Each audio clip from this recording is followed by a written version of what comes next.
आपण जे बोलताय की टीएमसी ला कोण थांबणार, तेरणाला कोण थांबणार, सांडेल कॉलेज ही तुमची ठेवून थांबणार कोण जबाबदारी दुसरी गोष्ट आम्ही हा जो रूट आणि आम्ही प्रत्येक मार्केटची जबाबदारी करतोय त्यामुळे हे असं आपला पहिला टॉयलेटचा मुद्दा झाला, पार्किंगच्या मुद्द्यावर आपण असं ठरवलं आता ते मैदान क्लीन करणार आहोत। दुसरं म्हणजे एपीएमसी आतमध्ये असलेल्या ज्या काही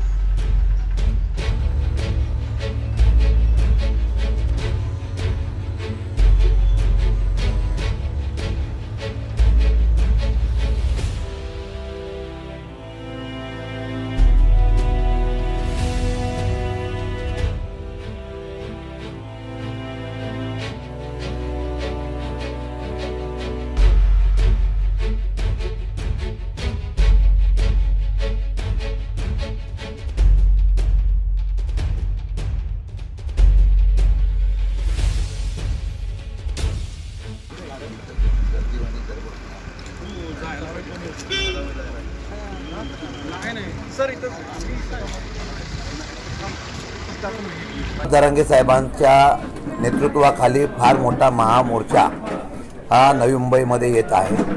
नवी मुंबईचे मराठा क्रांती मोर्चाचे सर्व समन्वय आणि गेल्या काही दिवसापासून प्रचंड रात्रंदिवस मेहनत करतायत।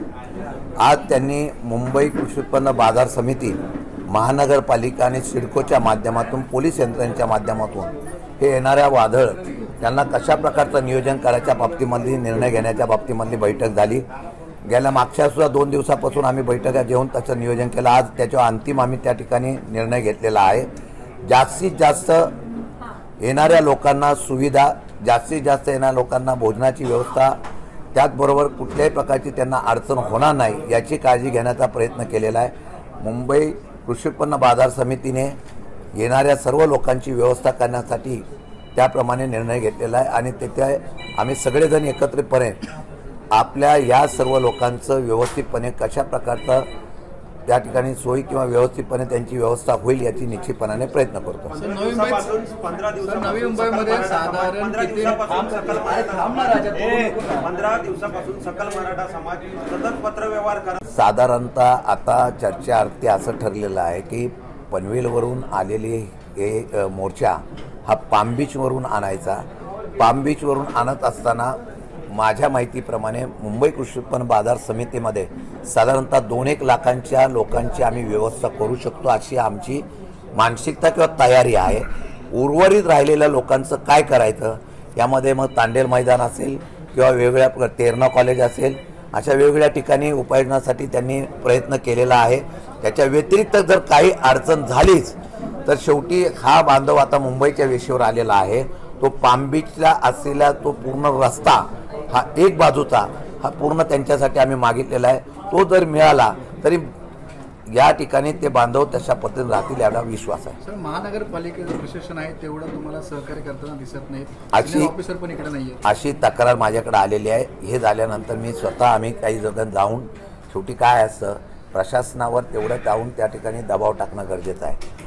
काल 22 तारखेपर्यंत बंद असल्यामुळे आम्ही काय करू शकतो नाही, आमची बाजार समिती फार ॲक्टिव्ह आहे, परंतु आम्ही स्वतः आता सिडको आणि महानगरपालिकेच्या अधिकाऱ्यांशी भेटणार आहोत।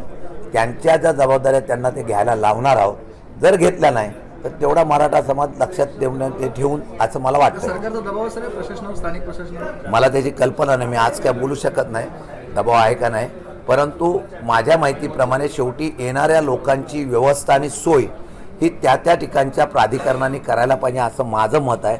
शेवटी ती जनता आहे आणि ती जनता उद्या समजा ती इथून हल्लीच नाही मग काय करणार तुम्ही, म्हणून ती व्यवस्था करणं गरजेचं आहे।